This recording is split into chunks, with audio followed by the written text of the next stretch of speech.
and welcome to this mission presentation for Heritage Month. Like last year, we worked with Gerber Institute, and the mission presentation is focused this year. Last year it was on St. Newman, this year on St. Maria, because Cheryl is directing a student in a special project researching Maria and thought it would be a wonderful addition to our getting to celebrate the founders of the doors and the connection to the institution. So Josh and Gerber Institute people, thank you for the lunch and for your support. Let's just pause a moment and pray, even though we've been eating. God, we give you thanks for all the blessings in our lives. We thank you for health. We thank you for this food we are enjoying, all the people who have brought it to our table, those who raised it, those who prepared and transported it, and now have put it on this table for our consumption. We ask you to bless everyone who would like to be here and can't be here because of various family issues or other duties. All this we pray in Jesus' name. Amen. So I'm going to let Cheryl take it from here. I don't think Cheryl needs any introduction to anybody in this room. And she'll explain a little bit about how we got to this point and then proceed. All right, thank you. All right, thank you very much, Sister. Thanks everybody for coming today. Really, I don't know, it's getting to midterm time, it's getting to registration time, it's getting to all kinds of great times here at Newman University. Next week is high tea, and it would be remiss of me not to recognize that Cheryl Stanley is here and Shirley Reeve is here, and other people I'm sure who will be working on high tea, who would remind you that there's plenty of things left yet to do for high tea. There's lots of cooking that can be done and lots of cutting and plating and helping to manage student volunteers. So please see Shirley and Cheryl as you leave today. They may actually be standing at the door with a sign-up sheet. Yes. All right. Thank you very much. Well, again, yes, thank you very much, Sister Therese and the folks in the mission effectiveness area. Thanks all for Josh and Emily at the Gerber Institute. Thanks to Shirley and Steve Hammersky and the Newman University Archives. Thanks to Sister Fran Schumer and Sister Angela Lucky, who is in Ruma but also is the archivist for the Order. And for Brianna Southworth, who is the archivist at the ASC Center here. And to Joseph Schubert, who's a history major and research assistant whose work is directly supported by the Gerber Institute. Again, if you're a faculty member who has some areas of interest or research that you think really contribute to the mission of university, to the mission of the Catholic intellectual tradition, please reach out to Gerber. They really are generous in supporting student research here at Newman. So yes, we are currently celebrating the 200th anniversary of St. Maria de Mattias' call to serve God in her community. According to both the ASC and the Vatican resources that we have, St. Maria de Mattias, quote, experienced a mystical vision at 16 that ignited her passion for improving the lives of those in her community. God let her experience the beauty of his love in a mystical way. It was manifested in its fullness in the crucified Christ and Christ who gives all his blood. In 1822, at the age of 17, Maria de Mattias took the bold step to put that mission into action, providing education for girls and women in Acuto and in the region of Lazio in Italy. The extraordinary mission of St. Maria de Mattias reflects the dramatic challenges and opportunities experienced by the people of Italy in her lifetime. Her hometown of Vallecorsa formed the boundary between the Papal States and the Kingdom of Naples. Yes, Italy was not yet a nation unto its own. Her community witnessed the territorial ambitions of Napoleon Bonaparte and the Austrian Empire, something we'll hear more about today. Competing powers conscribed the men in her community, first for one army and then the next, raiding resources and creating chaos in the countryside of Italy. She lived through revolutionary movements, the movements of Cavour and Garibaldi. She saw Victor Emmanuel declare Italy a united modern state. Recognizing the need for education of girls and women in these hectic times, later on, 29-year-old, I'm pushing ahead, Maria established an active apostolic teaching community in Wichita that would become the Institute of the Sisters Adorers of the Blood of Christ on March 4, 1834. Opening more schools in Lazio, the Papal States, the Kingdom of Naples, the ASC's work earned a decree of praise from Pope Pius IX in 1855. Maria and her community established 64 schools by the time of her death in 1866. Her life and mission formed a legacy that continues today. The Sisters Adorers of the Blood of Christ pursue Maria's mission across the globe, living out her charism in 21st century Europe, the Americas, Africa, Asia, and Australia. So the ultimate goal of this project is to produce a study of St. Maria de Mattias and the founding of the ASCs in Italy in the 19th century. The dynamic history of 19th century Italy creates an important backdrop for the equally dynamic nature of Maria's calling and mission. The Sisters Adorers were one of the many new orders founded in this century in Europe, with the Catholic Church witnessing a remarkable growth in the number of men and women religious. Set in this historical context, the story of Maria de Mattias and the Sisters Adorers of the Blood of Christ offer an important lens through which to understand the religious and social history of 19th century Europe. Joseph Schubert is a senior history major here at Newman University. He has conducted independent research in a variety of courses here at Newman. His recent work at the Museum of World Treasures provided valuable information for the curatorial staff on a previously uninvestigated Near Eastern artifact that somehow found its way to ancient Egypt and then found its way into the Egyptian collection at the Museum of World Treasures. He is the recipient of the Joyce Sulentrop Prize for Research and Writing. This is the highest award the history department at Newman can offer. And he spent the fall semester working in the archives at the ASC Center under the direction of Brianna Southworth, the ASC archivist. So without further ado, let's introduce Joseph.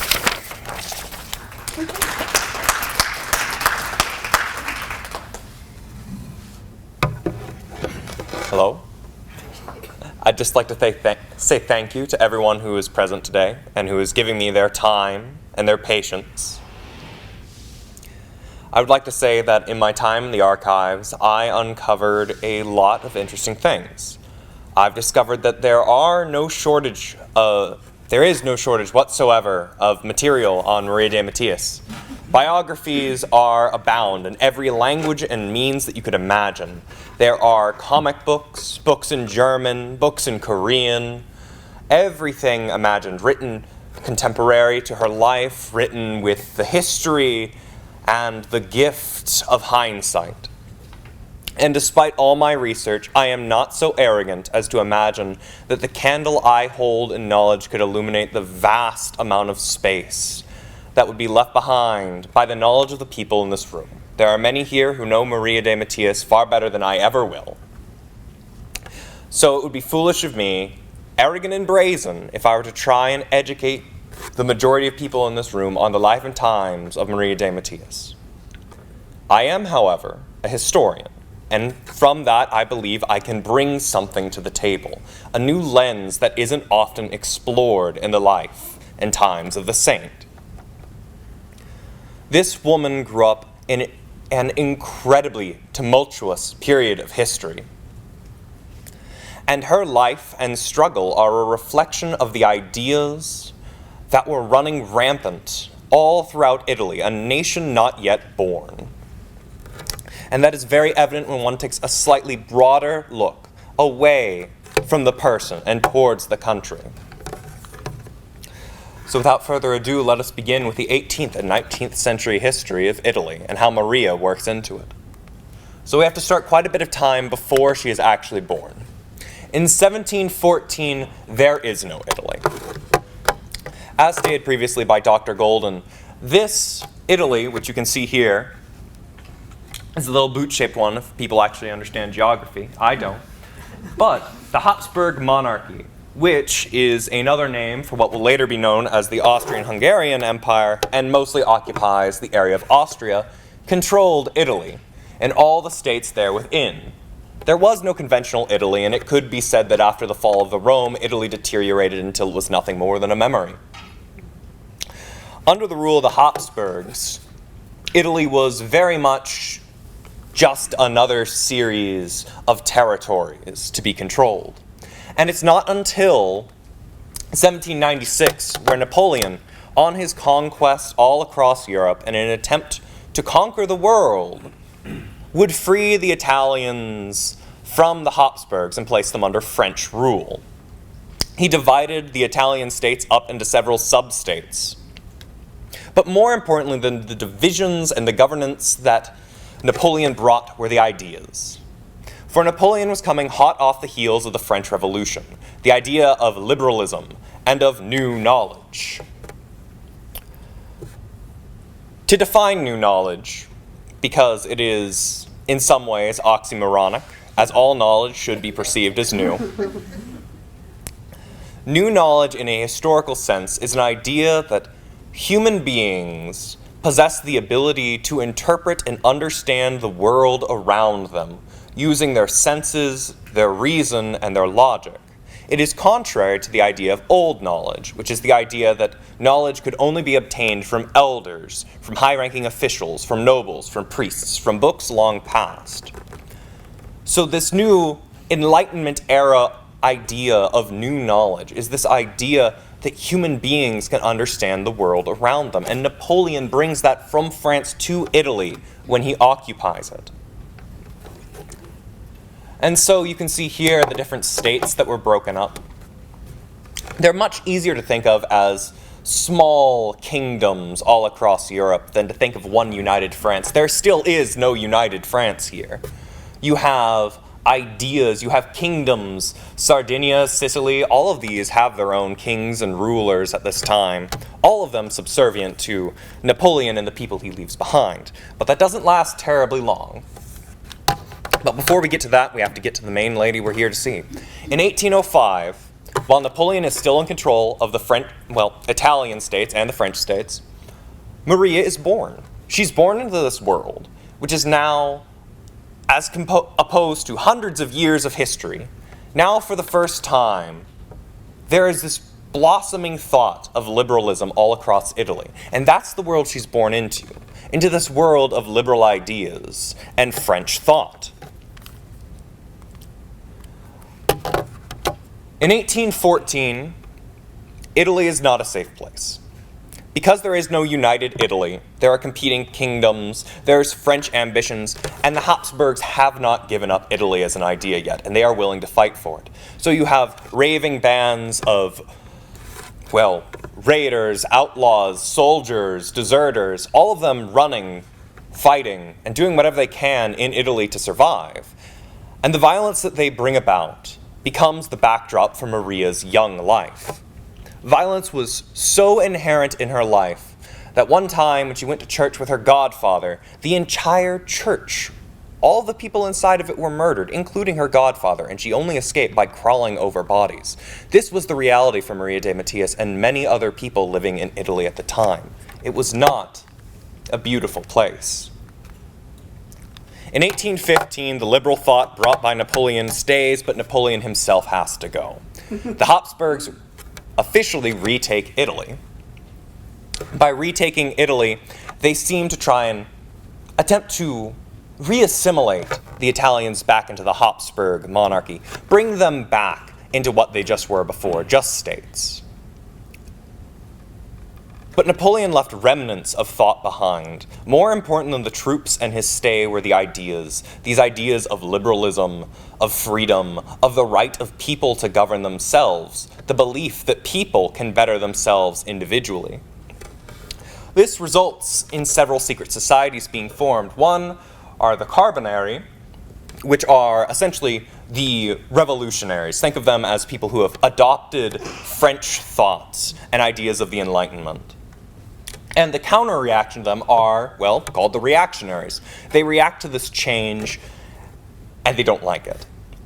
If you were to use modern terms and antiquate them a little bit, it would be easy to think of these people as liberals versus conservatives. It's an issue of, do you believe in change, or do you believe that changing things is too dangerous? and that you have to stick to tradition. It's a battle between new knowledge and old knowledge. So there are several attempts at rebellion in Italy in the 20s. In the 1820s, violence doesn't decrease for Maria's life. It doesn't get any better.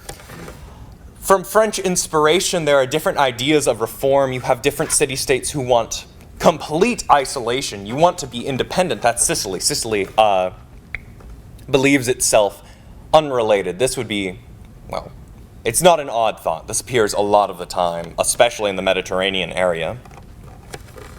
And you have places like Naples that want their own constitution, who want a new Italy. Although that's a bit ironic since there's not an old Italy to look back on. Still, the king changes in 1821, mostly due to the tumultuous nature of Italy at the moment. But while all of these things can broadly be considered as liberal changes, and I'm using liberal little l, it's important to understand that at the time, conservative and liberal back in the 19th and 20th century do not mean what they mean today. Liberal is more of an understanding of the idea of new knowledge, the belief of secularization and the moving forward through science and empirical study, while conservative is people who believe in old knowledge, who believe that humans are fallible, and so fallible, in fact, that their wisdom can't be trusted. And these terms will change. They're very fluid terms, but those are the terms definition that we're going to be using for this. So with that understood, this is a very liberal movement that's going on right now. You have Italians seeking their own governance. They want constitutions. They want to be more like France. They want to be more like they were under Napoleon, and they're willing to use violence to get there. But they're not unopposed, because at the same time in 1822, you have Gaspar who arrives. And Del Buffalo is in many ways a conservative reactionary. He is coming in during this period of time where peoples are starting to stray, regardless of your beliefs, straying away from the idea that the church is the utmost authority. They're straying away from the idea that they need the church for information, that they need it for knowledge and understanding of the world. And Gaspar comes in, along with many other people, to sort of try and reignite and re-evangelize people. Because he, like many other reactionaries, is worried about the way that liberalism would take Italy. And among the people who actually saw him was Maria de Mattias. And she is inspired by this conservative movement to reignite religious faith in Italy, among other things. She starts doing things that are in many ways pious. They're fueled by a conservative understanding of religion, where sin is the utmost bad, the thing that must be avoided. Your eternal soul must be preserved over everything else. And so actions she takes are inspired by that understanding of the world, that there is something greater, that there must be something to protect besides the human body. However, by doing this in her actions, she does alienate herself not just from the larger, what she will get to, alienating herself from the larger culture as a whole, but it starts first at a small level where she is officially disowned formally by her mother at this point. In 1825 to 1828, that's when Maria begins teaching in her hometown. So religious movements seem opposed to the liberal movement. And in fact, many of the things that Maria preached did seem contrary to the liberal movement. And she likely would have argued that there were many things she was against. But the environment that she was preaching in was shaped by that liberal change, by the changes that were happening here. Because of the turmoil, because of political idealism brought in by Napoleon, this idea that just maybe women had something to say and maybe you could listen to it, is perhaps one of the only reasons Maria de Mattias even gets a chance at speaking, aside from the people she knows. In the 1830s, the rebellions are put down, and a majority of the people who are rebelling, these liberal reformists, leave the country and often go to France, the same place where that thought process first originated. And they stay in France to form the Young Italy Society. And they will stay there for a while to sort of ferment their ideas as liberalism begins to evolve, mixing with it more Italian thought than simply French doctrine. So in 1834, while all this is happening, so now the backdrop is the Habsburgs are fully in control. When Maria is going to Cuto? Cuto. When she's going to Cuto, the Habsburgs are fully in control. The rebellions have been stopped, but the thought remains. There are people here who still believe in the ability of people to understand the world rationally and who are starting to doubt old knowledge, who are starting to doubt that the past is the best option simply because people before them have been doing it and they're alive, and the people before them are alive, so they shouldn't change anything. That's starting to be doubted. So because of that doubt, people do come to Maria de Mattias. People come, women come, girls come, and they are taught. They're not just being preached to, they're being taught, educated. They're learning to read. And this might not seem like a big deal, but the idea of a woman reading in the 19th century would have been baffling to a man of the era. That's not something they're supposed to do. And yet here they are, gathered, doing it, en masse, and they're being taught by, gasp, a woman. So an archbishop hears of this, and of course he comes to go see if this is actually true, and when he does, he is astounded, and the first thing he does is he forbids Maria from preaching, from teaching. And although he first limits it, he does pretty quickly jump to just outright trying to silence her. And while Maria does obey, because she is indeed, as a book might suggest, an obedient rebel, she is rebelling against a system, but she's not against the institution of the church. She still believes in it, so she's not going to fight it with violence or ignore its doctrines and its hierarchy. The people, however, have a different idea. The fact that she is allowed to speak, that she is unsilenced because the people rise up against the church, is a telltale sign of the liberalism spreading across Italy.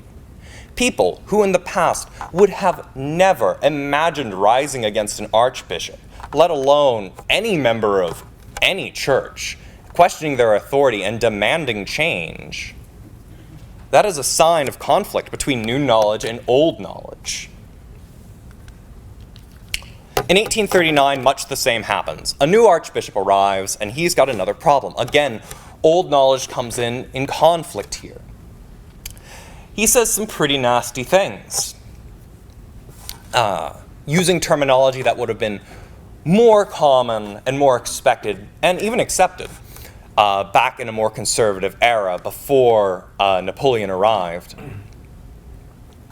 Because what's happening here between these two archbishops who arrive, between a span of only 4 years, less than half a decade, is, well, they are in a sense reactionaries. What's happening in here is a microcosm of what's happening in Italy. Old figures of power are starting to feel like they're losing control, even among people that are technically trying to tell the same things they are. It doesn't matter if you're still trying to preach the word of the Lord if they perceive you as a threat to their institution. This is a reaction. It's a fear. People were afraid because old knowledge and new knowledge didn't seem like they could coexist at all. People were scared that for one side to win, the other would have to disappear. It was a great fear of the church that should liberalism pull through, that you would have a nation of atheists. They feared there would be no God if liberalism were to triumph. And in 1840, nationalist sentiment is beginning to grow. There are people who are beginning to see themselves not as servants, not as riders, not as people of Naples, not as people from Sicily. They are seeing themselves as Italian. They're beginning to identify that boot-shaped piece of land as their home. And Maria's fame is spreading alongside this because Maria de Mattias is also embracing this idea of Italian heritage. She is beginning to speak. She's not speaking to the people of Sicily. She's not just speaking to the people of Cuto. She's speaking to the people of Italy. And so Maria de Mattias is able to spread just as this nationalist sentiment is spreading because she herself represents, as a single person, the success and the absolute appeal of this liberalism movement, even if she herself is something of a reactionary. In 1846, one of the most important turnovers happens. Maria de Mattias, should this event, Pope Pius IX becoming the new pope, not have happened, likely would have eventually been silenced in some means or another. Why? Rather through repeated silence orders from archbishops, or whether she simply wouldn't have gained traction. But this new pope believed in the liberal movement. And this was an important thing, because he becomes the main patron. He becomes the shield that protects Maria de Mattias from the outward lashing of the established orthodoxy of the church. He will see to her mission so closely that it will be he himself who sees to her burial personally. He's introduced as the new pope in 1846, and in 1850, his sentiments are being felt. The pope has begun using his influence to try and marry the idea of liberalism with the church. Because at this point, conservatism didn't believe that liberalism had room for God in it. They thought that if you reject old knowledge, if you reject the idea that people need elders, they need priests, they need kings to tell them what is right, if you reject that, then you are also rejecting God. And the new pope didn't agree with that. And he didn't agree because he knew Maria de Mattias. Because Maria is, in many ways, a marriage of the ideas of conservatism and liberalism. She is old knowledge in the sense that she has a faith in God, a belief that human beings are fallible. But she is liberalism in the idea that people can teach other people. They can learn from one another. They can observe the world and see change. And because the Pope supports this, he spreads this idea to the rest of the Catholic world. And so in 1850, you have archpriests, similar positions to the people who were calling for her silence, now coming to invite her to try and preach in their own areas. This is no longer in Akuto. They are asking her to build churches, schools, and preach. They don't want her to teach still, because that's still an issue. Even if they believe that women can teach faith, there's still an issue if they don't want them to read. They don't want them to write, because they don't view that as something that should be. And that's several cultural movements away from being fixed. However, Maria de Mattias does refuse this offer on Merlini's advice. However, she does write that she believed that if she had been allowed to just preach there, she would have eventually been given control of the school. She had a profound faith in the liberal ideas that she would be able to move and change things. She wasn't afraid of being shackled. She had a faith that the liberal movement carried with it enough momentum to allow her to carry her religious message. In 1852, you meet this man named Camillo Benso, the Count of Cavour.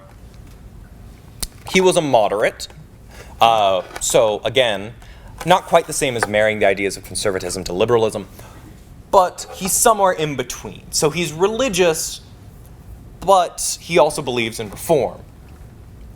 He'd done a great job in the past. He's made a name for himself. But more importantly than that, he's continuing to create alliances between Italy and other countries. And at this time, Italy is still, despite beginning to have people who identify themselves as Italian, still under the Habsburgs' control. So while all of this is happening, there are several rebellions going on at the same time, whether militant or just passive. So from the level of the church and the battle going there within with Maria de Mattias, all the way up to different kings and rebel leaders from Italy and the Habsburg monarchy. He has increased influence, however, this Count of Cavour, with different countries. He has found ties to places like England and France. He brings with him not just money, but more ideas, more fuel for the growing fire of liberalism and nationalism in the country. And so in 1853, the Crimean War starts. It is known as the Second War for Italian Independence. It picks up where the 20s left off. So during this, there are many battles that are fought. Italy is fighting for its independence just as Maria is fighting for her right to teach, to preach. And one of the important things to note about this is there are many far-reaching effects in here for Maria and everyone else. But in the Battle of Solferino, it is an atrocious battle. It is probably the most bloody battle that occurs in this war. And because of it, many countries got together and decided they wanted to form the International Red Cross because there were people that needed help, which is much the same cause Maria de Mattias took, but taken on a secular, liberal level. Although this whole war is cut short when France decides to cut a deal with the Habsburg monarchy to avoid Prussian intervention.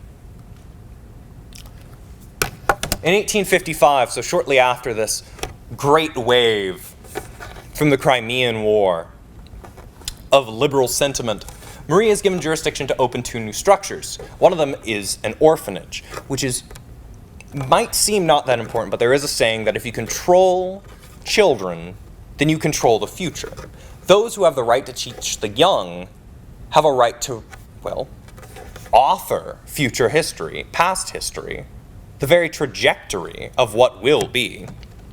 And Maria is given this power, something that would never have happened 100 years ago, 50 years ago.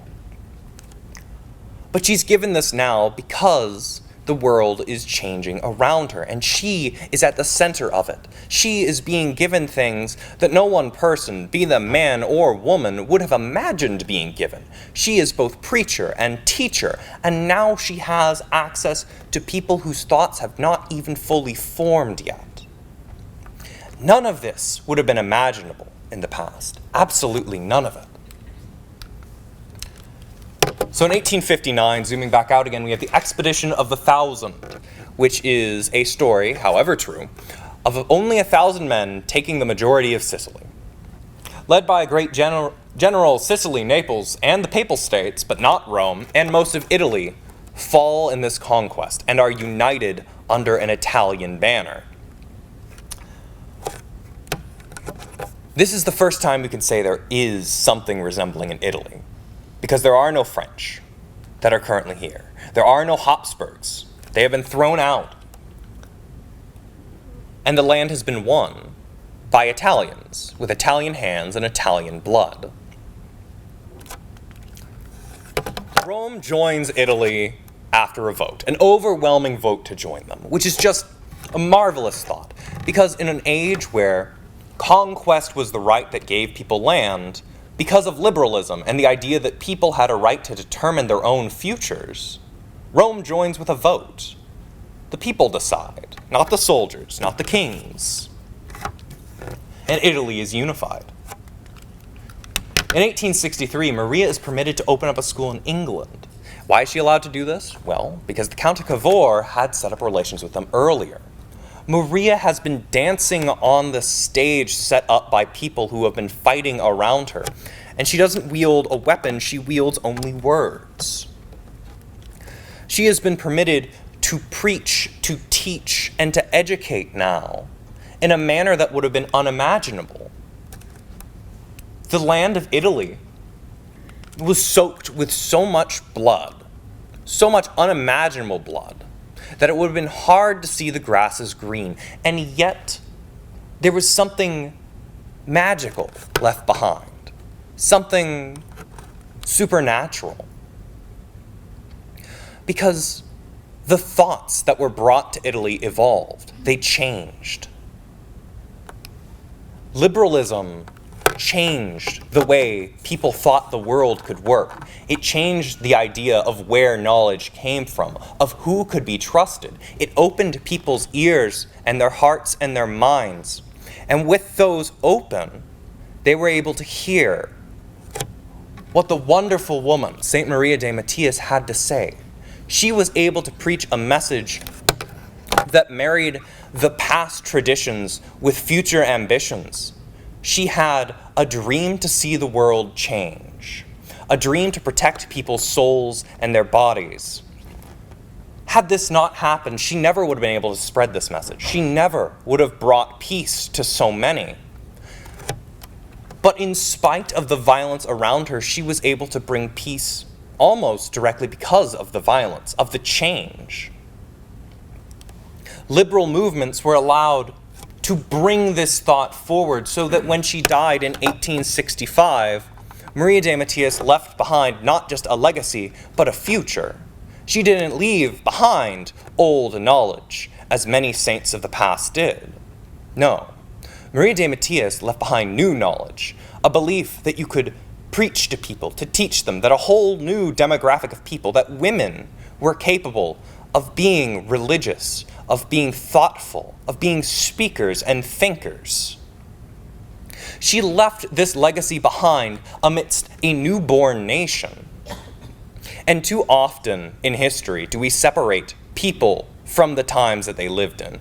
Too often are we closed-minded. Too often are we quick to divorce religious thought from historical change.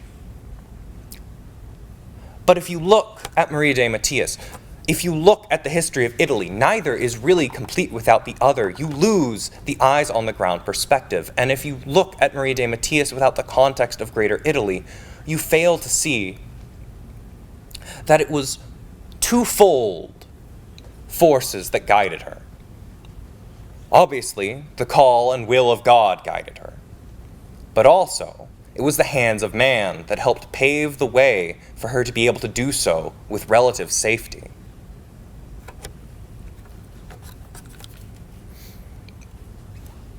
It's important to remember sometimes, and it's easy to forget, that the world we live in is important. The times we live in are important. Too many people see the hands of man and think of things mundane, and just as many people are quick to dismiss man entirely and look for something above. Maria de Mattias and the world she helped forge married those two. And I think it's important we honor that marriage, both in thought and in our histories. That is all. Thank you.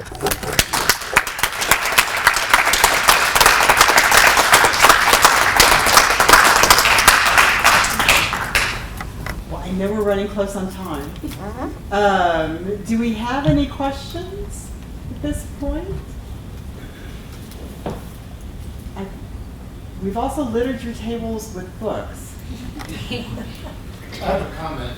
Yeah. Go ahead. If you ever decide to be a teacher, I'm going to sign up for your course. That's very kind of you, sir. Very Eloquent, engaging. compelling, wonderful presentation. Very engaging. Thank you. You're too kind, sir. Mine's just a comment too. It's one of the sisters. I was certainly aware of the impact of society around the early years of Maria. But what I really appreciated today, and was probably a big piece of my new learning, was how that continued throughout her life. Because as a person, and as I think even a lot of our literature doesn't address that as much. So thank you.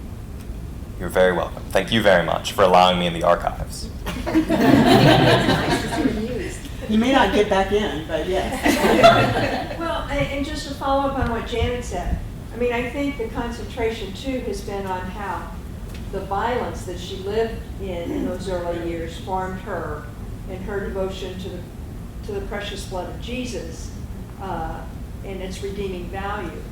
But the fact that it went even beyond that in terms of, the liberal and the conservative ideas, to me that's the new piece beyond just the blood and the turmoil and everything else that she dealt with.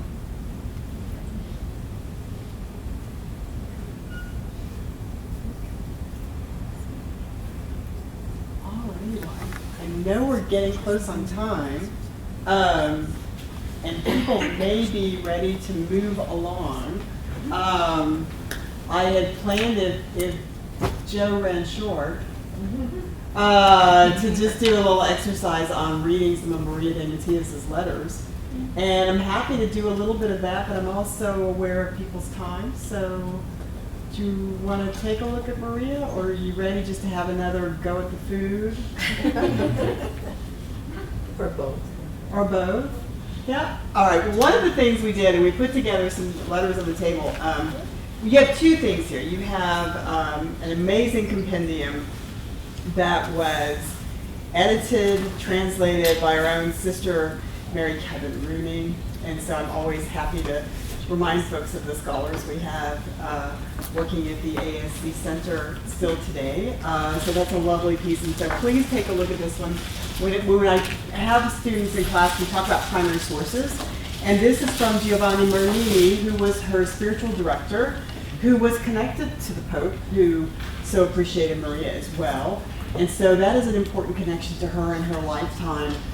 Joe mentions him in his presentation as well, but he writes, and it's a really nifty piece that I kind of came across for the first time since Joe was working in the archives, and it's trying, I'll just give you a little business from the very front page. If you have a copy on the table, if you go to, golly, where is it?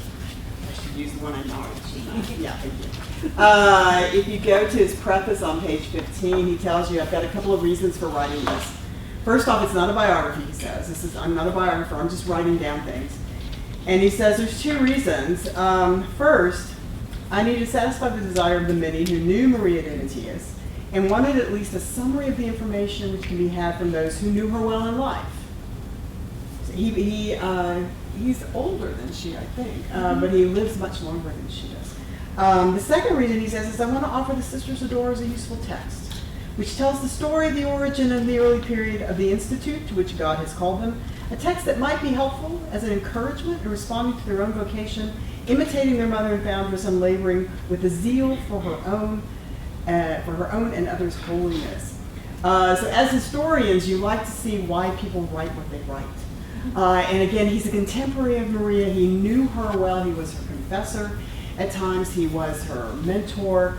So he understood the travails, the troubles, the challenges she faced. And so it's another voice, which is so nice to see. The other thing you have here are letters. And I know we're about out of time, but I encourage you to take a look.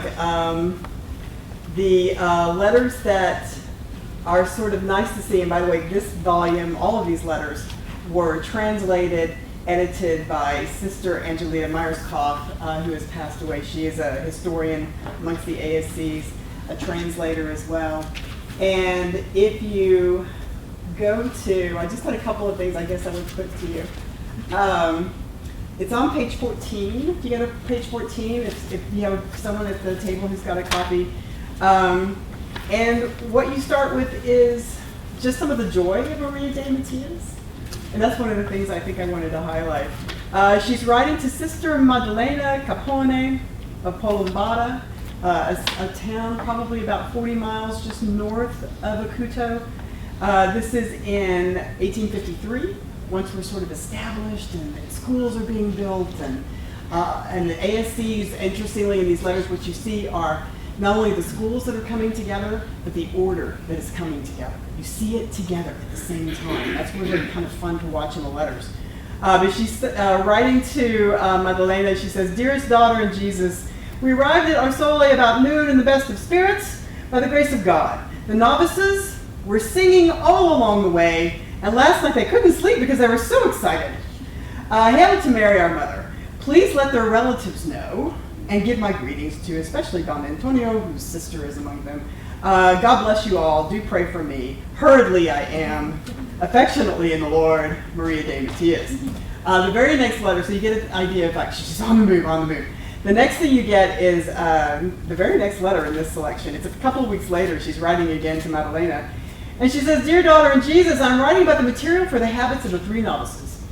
So before they were singing and excited, tell their relatives that they haven't yet bought the surge. They should give us the money and we will get the material. The investiture will be on the feast of the Madonna of the Holy Rosary, so there is no time to lose.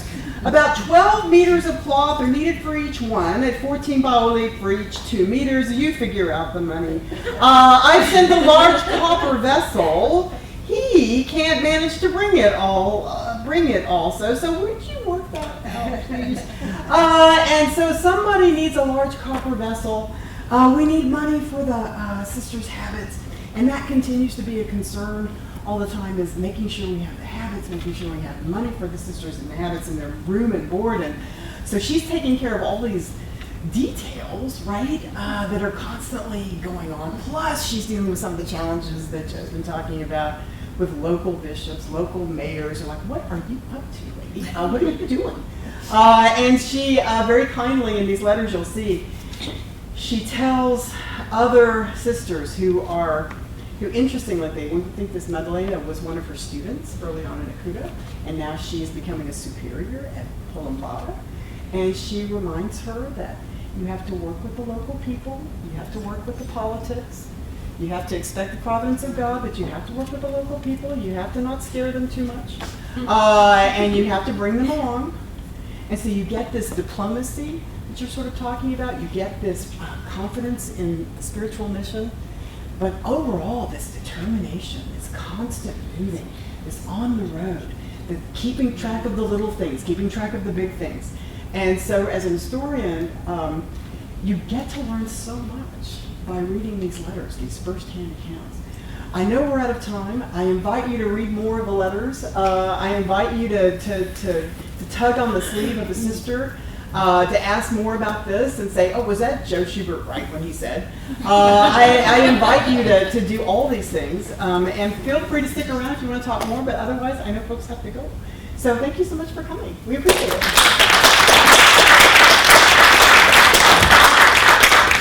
Cheryl and Joe, thank you very much, both of you, for enlightening us and helping us to know this woman in a much more concrete way. In addition to the books on the table, if you want to take those, there are other books outside that are available for taking if you want to learn more about Maria and then get a little more inspiration and let her influence your life.